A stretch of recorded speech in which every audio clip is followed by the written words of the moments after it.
great amount of population have been transferred from the big cities into smaller areas, this is something that actually produced a problem of non-supportive systems regarding the water supply or the water clearance or systems of cleaning the water in order to put it in reuse.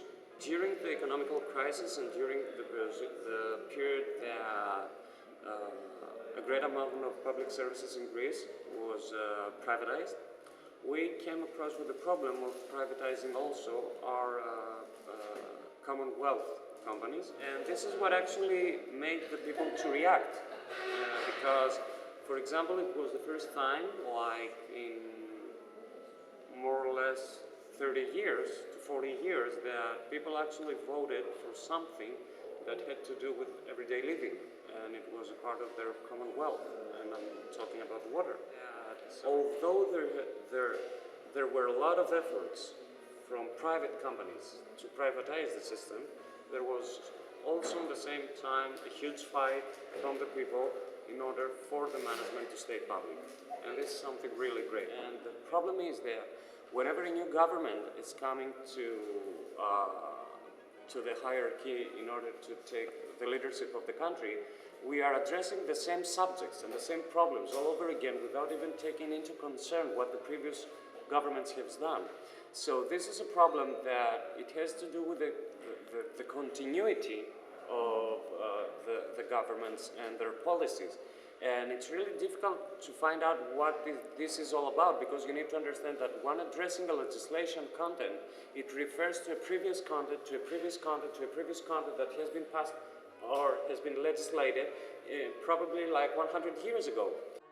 There is a legislation that has been passed like 25 years ago, if I'm not wrong, and it has to do with concentrating on the fact that water in Greece should be addressed as a public wealth subject, and we should follow the international laws that says that by the Chart of Human Rights, every person should have access to water supplies, to clear water supplies, and they should be able to have clear water in their houses.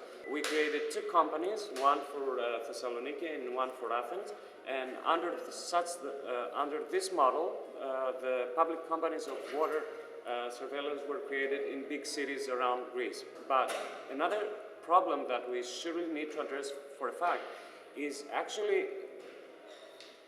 the concept that in a lot of areas in Greece, and because we are having a lot of islands, there is no access in clean water.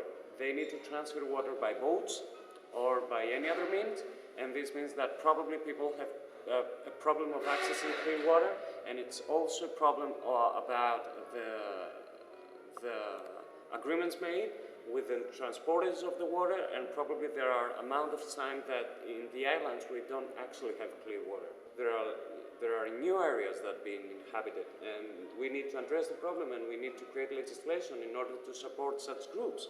For example, there was a huge problem with the centers where immigrants were held, where they didn't have actual connection with clear water or sanitation system. We need to understand that this whole legislation is about continuity and not about the governments voting the legislation. For example, nowadays we have this group of 152 people here in Thessaloniki that created a social cooperative society in order to address the privatization of the Thessaloniki water company, and they managed to stop the selling.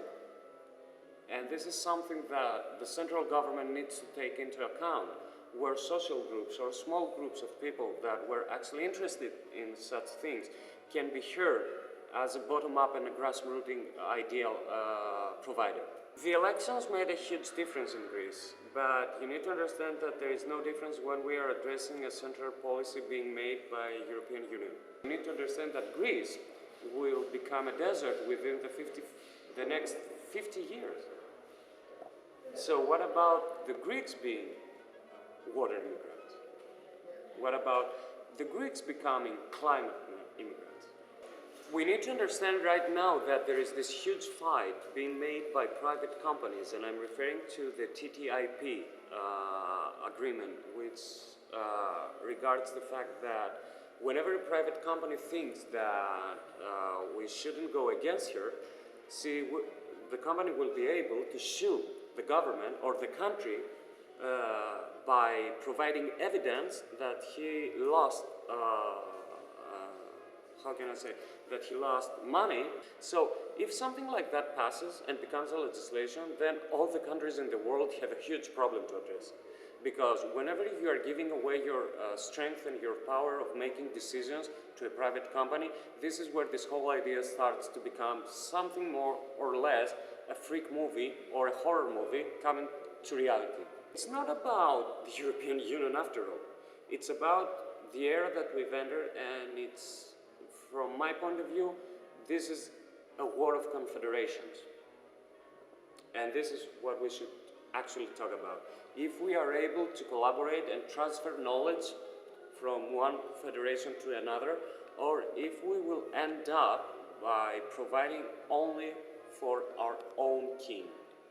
It's not a problem about the water, it's a problem of how we will survive with all the things that will happen to us in the next 50 or 100 years. I think the main challenge is to try and collaborate with local communities and try to explain to them about the public wealth and what they should do about it.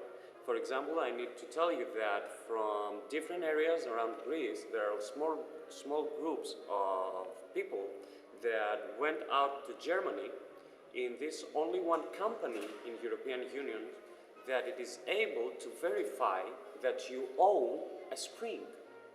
So by going there and providing all the paperwork, they managed to undertake the privatization of the springs for the benefits of the local community, in order for that spring not to become privatized by a foreign company or a big organization.